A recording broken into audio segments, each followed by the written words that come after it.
Fala galera do YouTube, beleza? Estamos aqui hoje para falar de microcontroladores.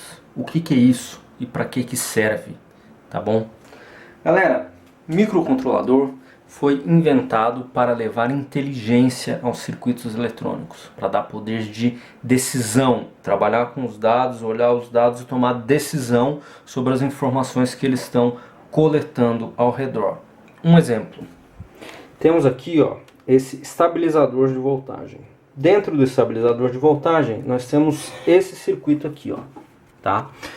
Então, veja que nós temos o transformador e esse carinha pequenininho aqui, ó, esse daqui, ele é um microcontrolador PIC, tá? O que ele está fazendo? Ele está monitorando a tensão de entrada. Se ela precisar ser diminuída, então ele vai ler a tensão de entrada, dependendo do valor, ele vai ativar as saídas dele para que esse transformador solte uma tensão mais alta ou mais baixa. Então veja bem, ele é a inteligência do circuito, é ele que está fazendo todo esse processo de análise e dando essa capacidade de decisão para a placa eletrônica. Mas aí é o seguinte, vamos entender uma coisa. Da onde que surgiu o microcontrolador? Por que ele foi criado? Qual que foi a ideia? Vamos dar uma olhadinha aqui, ó. Então, galera, antes dos microcontroladores serem inventados, antigamente a gente utilizava processador para fazer essa automação. Inclusive a imagem que vocês estão vendo aí, eu utilizei ela na faculdade lá por volta do ano 2000, 2003, entendeu? A galera ainda estava usando isso, era o Z80, são os processadores da família 8086. Então, como é que funcionava isso? Aqui, ó, a gente tem o processador, é esse cara aqui do meio. Esse cara é que vai fazer a mágica acontecer. Mas para ele funcionar, a gente precisava de tudo isso aqui, de todos esses periféricos, todos esses microchips aqui, entendeu? Então tinha memória RAM para rodar o programa, tinha memória ROM para você, a memória que é fixa, né, para você instalar o programa, tinham os chips que faziam a interface das saídas, então a entrada digital, saída digital, entrada analógica, saída analógica, e esse aqui era o tecladinho para você entrar com a programação nele. Você programava em hexadecimal. Então as instruções que a gente colocava dentro eram números. E aí imagina, para você fazer uma automação com isso, imagina que você vai estar lá na faculdade, você quer fazer uma automaçãozinha boba, com um projeto bobo, que alguém passa em tal lugar e acende uma luz. Aí você precisa construir um monstro desse aqui para que isso aconteça. Então, a evolução disso foram os microcontroladores. É lógico, o poder de processamento dos microprocessadores é muito gigante, é muito grande. A maleabilidade disso, ou seja, você pode colocar mais memória, menos memória, mais saída, menos saída, você faz o que você quiser, você implementa da forma que você quiser. Os microcontroladores não, os microcontroladores eles encapsularam tudo isso, ou seja, tudo isso que está aqui veio para dentro de um chip, certo? Mas aí é um chip já limitado, ele tem aquele tamanho de memória, ele tem aquele tanto de saída, e aí se você quiser mais, você tem que comprar outro chip. Então a gente vê aqui, ó, nós temos chips bem pequenos, que chegam até 16 pinos, vocês viram aquele ali do estabilizador de voltagem, ele, se eu não me engano, eram 8 pinos, alguma coisa assim. Então tem aqui, ó, de 28 pinos, de 40 pinos, 44 pinos, e dentro desse chip, que é um chipzinho só, nós temos tudo isso aqui, ó. Ou seja, é tudo que estava lá para fora daquele kitzinho de programação antigo.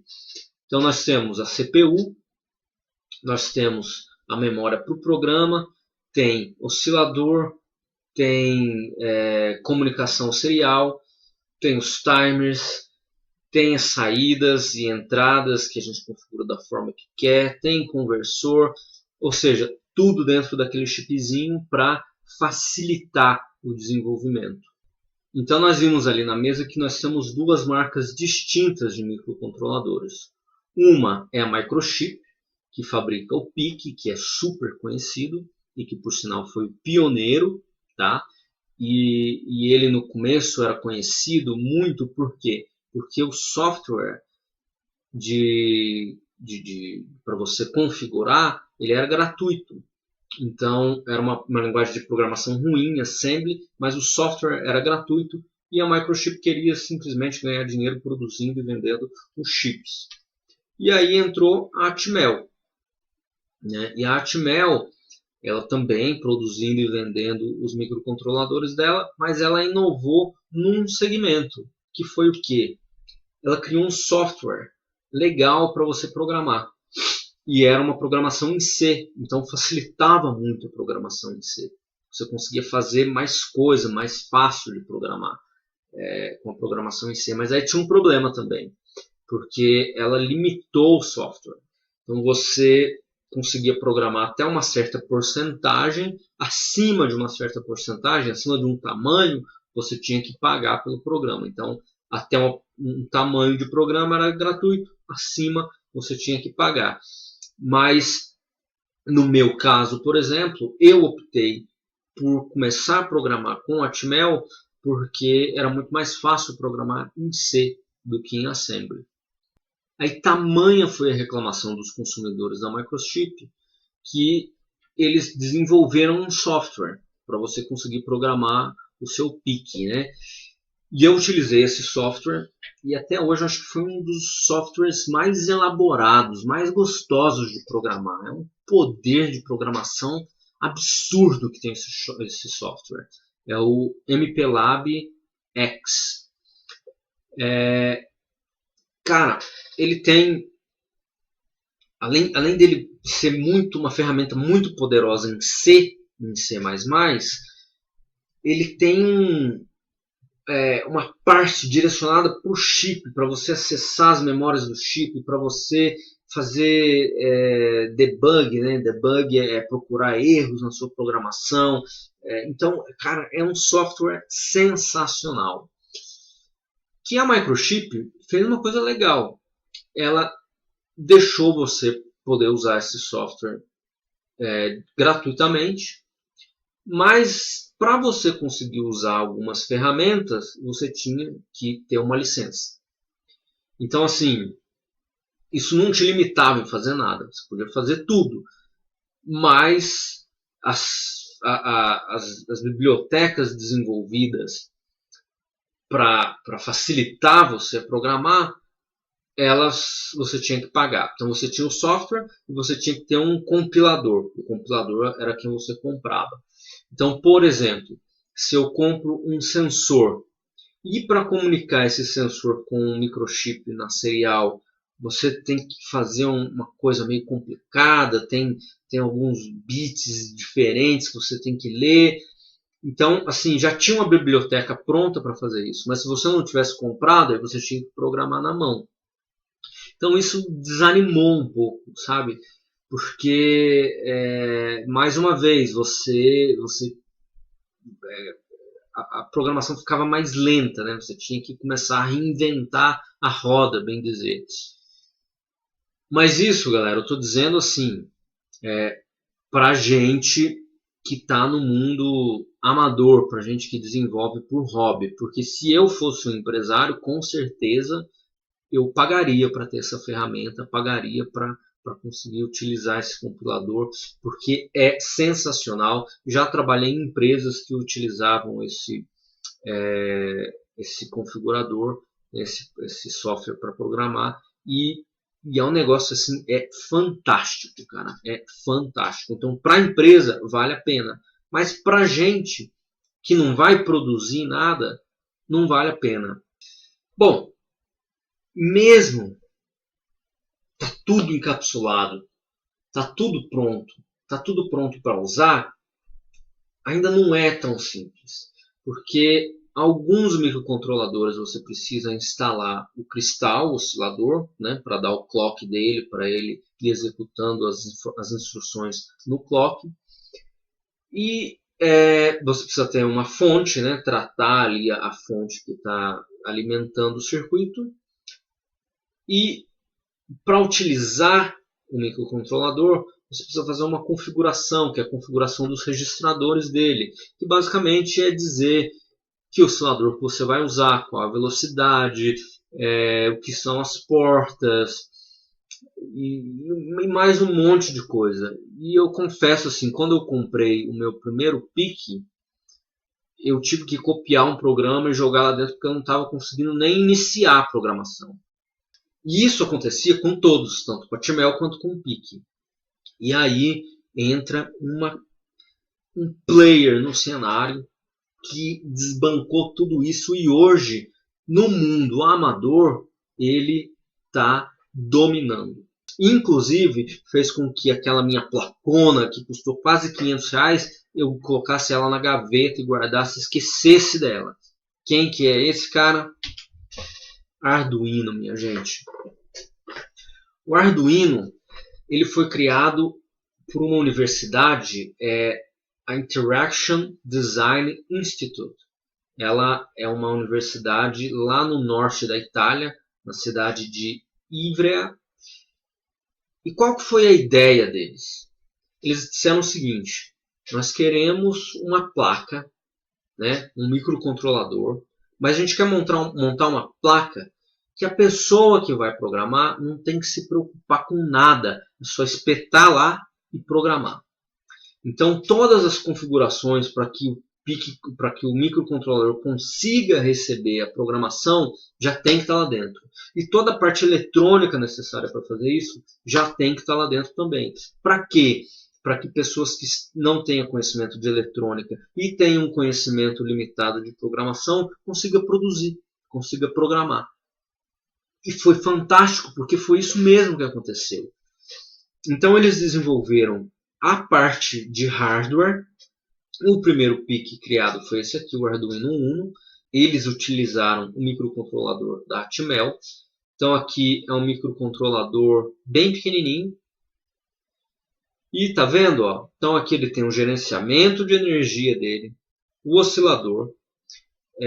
Aqui tem a parte que vai fazer a comunicação com o chip, que já está pegando a serial do chip, jogando para um outro chipzinho que vai converter para uma serial virtual, que é o USB dele aqui, né? Que está aqui.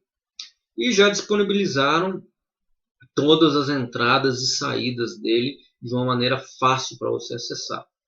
Essa aqui é uma versão mais moderna dele, que é com o mesmo microcontrolador, mas essa é uma versão SMD, uma versão miniaturizada dele, né?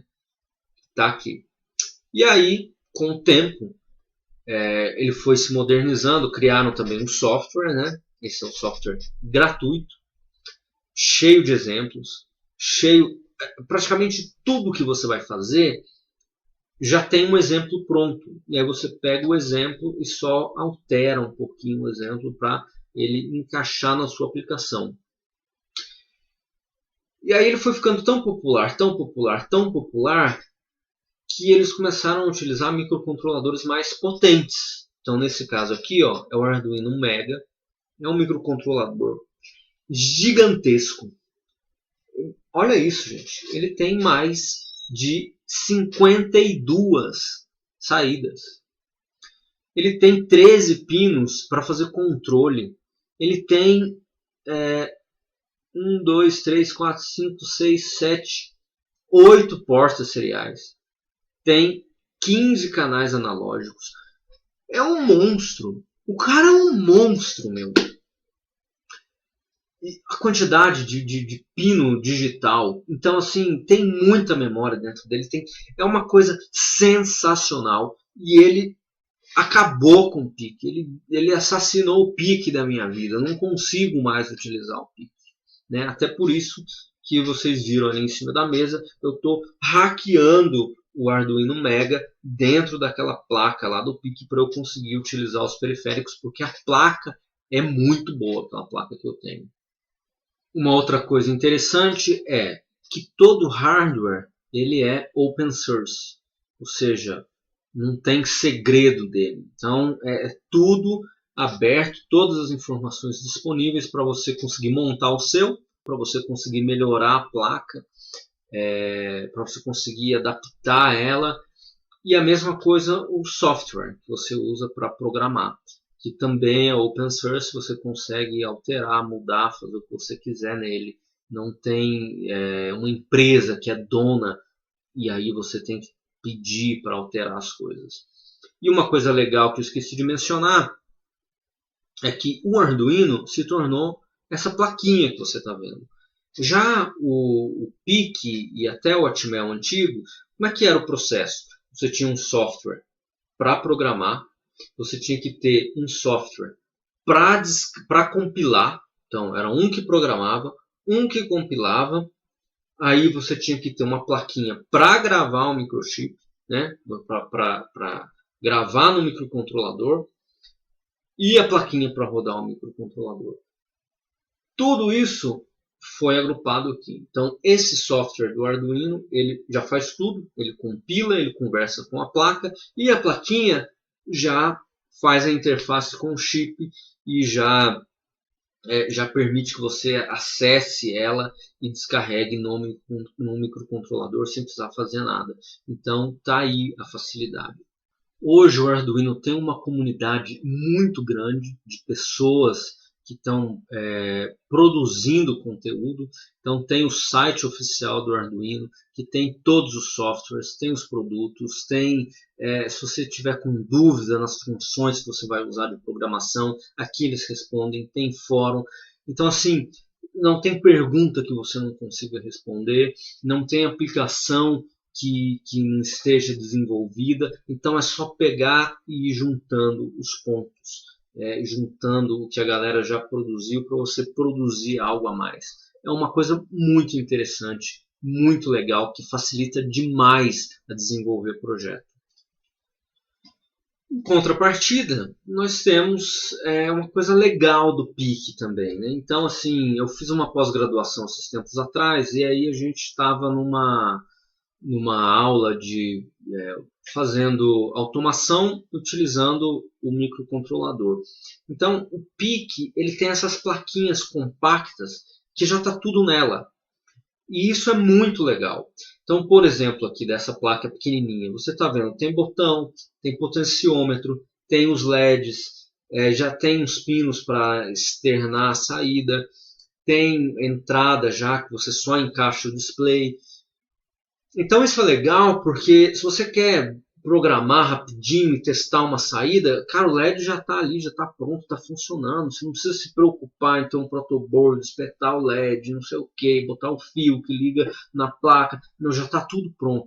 E isso é muito legal. Então, por exemplo, essa aqui é a quinta versão da placa que eu tenho. A placa que eu tenho é a versão 3, se eu não me engano. Então, olha aqui, por exemplo. Né? Aqui está o microcontrolador.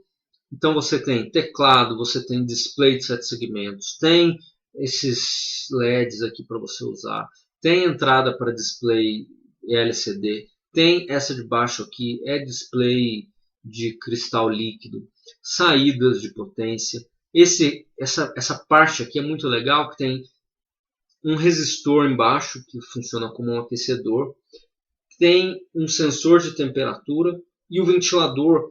Então você consegue fazer controle, aí é um controle refinado já, que é o controle PID, e já está tudo pronto, entendeu? Então você só preocupa mesmo com a programação, olhar, testar, colher os dados. Você não precisa preocupar com a parte do circuito, que é chato montar o circuito, né? Então, assim, às vezes você está fazendo um projeto, aí você tem que testar o circuito primeiro, garantir que ele está funcionando para depois ver seu projeto.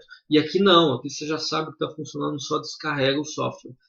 Então, assim, eu adoraria, por exemplo, que alguém conseguisse fazer uma placa dessa, que você encaixasse um cabo ali que já transportasse todas as portas, todos os I/Os do Arduino para uma placa dessa. Seria um passo muito legal para fazer. E já o Arduino, né, ele não tem essa facilidade de ter uma placa que tem tudo nele, né? Mas ele tem uma outra facilidade, que são os tais dos shields. Então, o Arduino ele é feito num padrão, ele segue um padrão, as entradas tem tudo um padrão de pino. Para quê? Se você quer adicionar uma funcionalidade nele, você adiciona um shield.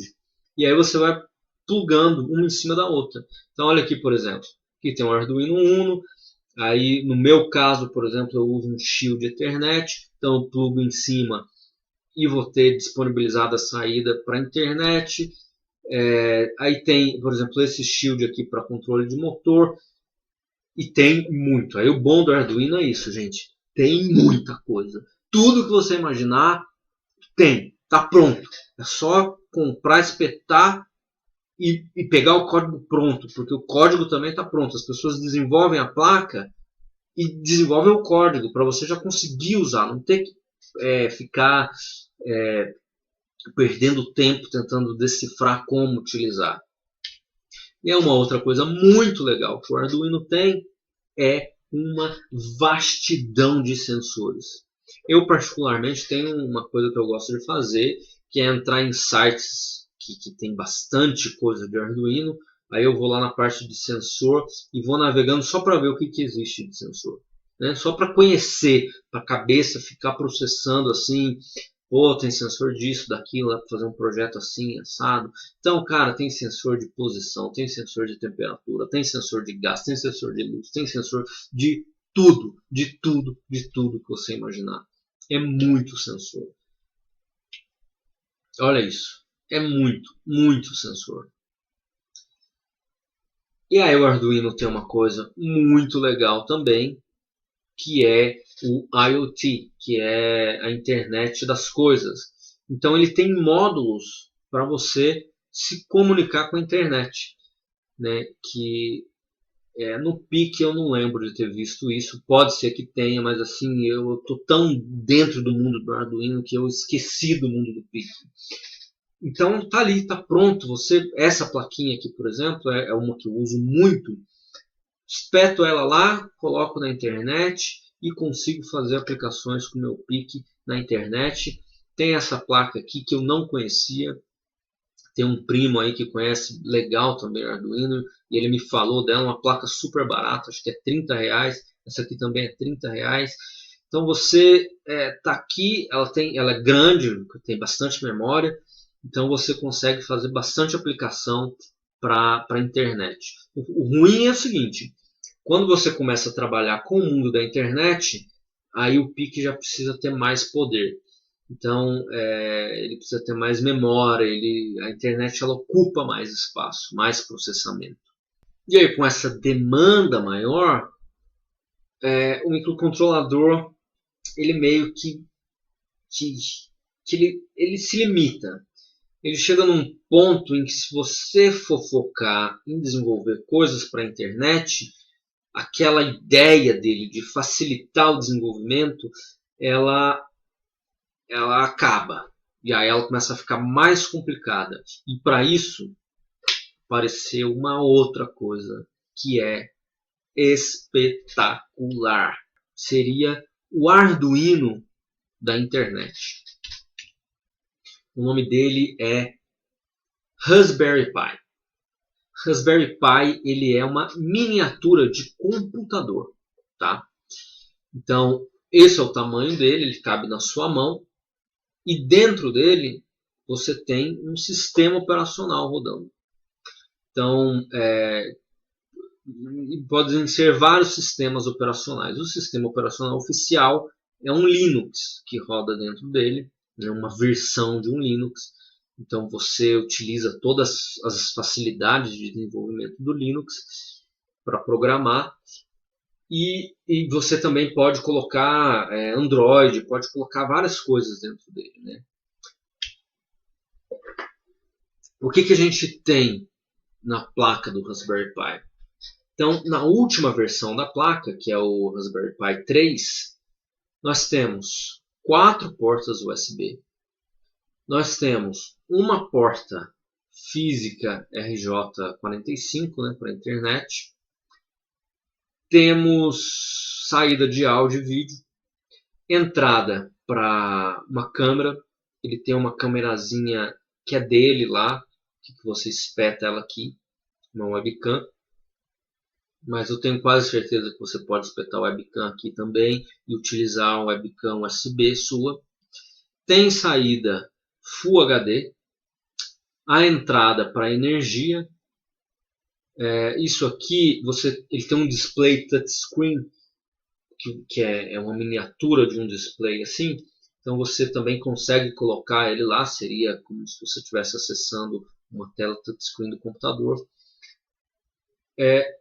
O processador dele, gente, tem 4 núcleos de processamento de 1.2 GHz cada um. Ou seja, é um tablet praticamente, entendeu? É um computador mesmo, então é bem legal. E assim, ele veio como uma solução barata, porque é muito barato. Ele vai custar em média aí de uns R$200. É um computador, tá? Então imagina um computador por R$200. E que aí você completa. Então você tem ele cuidando da parte da internet, então você consegue fazer um servidor de internet com páginas mais pesadas, mais complexas, e conecta nele pela serial mesmo um Arduino, ou você pode conectar o Arduino e com um shield Ethernet no Arduino para você mandar comandos rápidos e pequenos pela internet ou pela própria serial. E aí o Arduino vai fazer todo aquele controle, porque o Arduino ele é bom no chão ali, né, para controlar as coisas. Então o Arduino é um mestre, faria a parte mestre que ele faz ali. E aí, num nível mais elevado, o Raspberry Pi faria a interface com o usuário. Aí fecha o mundo de possibilidades, é muito legal. O Raspberry Pi, assim como o Arduino, tem um site, né, da comunidade. Então, nesse site da comunidade, você consegue baixar tudo que você precisa para instalar ele, né, para descarregar o Raspbian, que é o sistema operacional. Ele disponibiliza vários tipos de sistemas operacionais aqui. Tem fórum para tirar dúvida, tem funções. Cara, é um negócio muito completo, e na internet também tem muita coisa disponível para utilizar. Eu quero deixar para vocês aqui algumas sugestões de vídeos que tem no canal para vocês conseguirem enxergar tudo isso que eu estou falando. Então a primeira é esse aqui. É um videozinho curtinho, né, de 30 segundos. O que é? É um Arduino Uno com um shield Ethernet. Esse Arduino está lendo temperatura e aí ele está mandando essa temperatura para a internet. Ou seja, tudo com o Arduino. Então seria o Arduino fazendo esse controle. Aí tem um outro aqui que é o virador de vagões. Esse aqui eu aconselho muito vocês assistirem. Por quê? Porque você vai ver o Arduino Mega sendo o mestre na parte de controle, que eu vou pegar dado de botão, eu vou processar o que eu tenho que fazer, eu vou pegar os sensores, ver se as condições são atendidas ou não, eu vou jogar na tela de alarme aqui e vou passar os dados pela serial para o Raspberry Pi. E aí vocês vão ver que a parte de controle, de interface com o usuário, ela está mais complexa, ela está mais dinâmica. Por quê? Porque aí eu estou usando um Raspberry Pi. Então, o Raspberry Pi está rodando um servidor dentro dele de internet, e aí eu consigo jogar um monte de página de internet, e aí, à medida que o cliente, né, solicita uma página, ele vai jogando. Então, é um negócio... esse projeto mostra bem o nível, onde estão esses controles aí, né? Um outro vídeo que eu sugiro para vocês é esse daqui, ó, que é o Raspberry Pi, presente de Natal antecipado, que aqui é o seguinte, é para vocês verem como é bonitinho o pacote que vem o Raspberry Pi. Cara, ele vem numa caixinha bonitinha, toda estilizada, e você abre a caixinha, tem um pacotinho dentro. Ou seja, eles colocaram um cuidado no produto que eu achei muito, muito legal. Achei que ficou bem, bem legal. Então aqui a última sugestão que eu vou dar é um curso de eletrônica básica, tá? Se você vier aqui, ó, tem uma playlist que está esse curso. Então aqui, ó, curso básico de eletrônica. É um curso rapidinho, que é para você que não tem base nenhuma de eletrônica, ele vai te botar num nível que você vai começar a entender as coisas, vai começar a saber o que procurar, começar a olhar para as placas e saber o que tem lá dentro, e para facilitar um pouco a sua vida nesse mundo, tá? Então vale a pena, é um curso rapidinho, 19 aulas só, todas as aulas com experiência, bem didático também. Galera, espero que vocês tenham gostado do vídeo, tá? Se vocês curtiram o vídeo aí, manda o joinha para eu saber que vocês estão gostando. E como eu sempre falo, deixem aí as suas perguntas, suas críticas, seus comentários. Eu quero entender o que está passando na cabeça de vocês. Eu quero esse feedback de vocês. Quero saber o que é que vocês estão achando das coisas aqui. Vamos interagir. Vamos fazer esse negócio ser dinâmico, como se a gente estivesse aqui, ó, frente a frente, entendeu? Eu sei que você está aí, tá me olhando aí, mas agora eu quero ouvir de você também. Então, escreve aí para eu ouvir de você. Galera, é isso. Engenharia é diversão. Fui!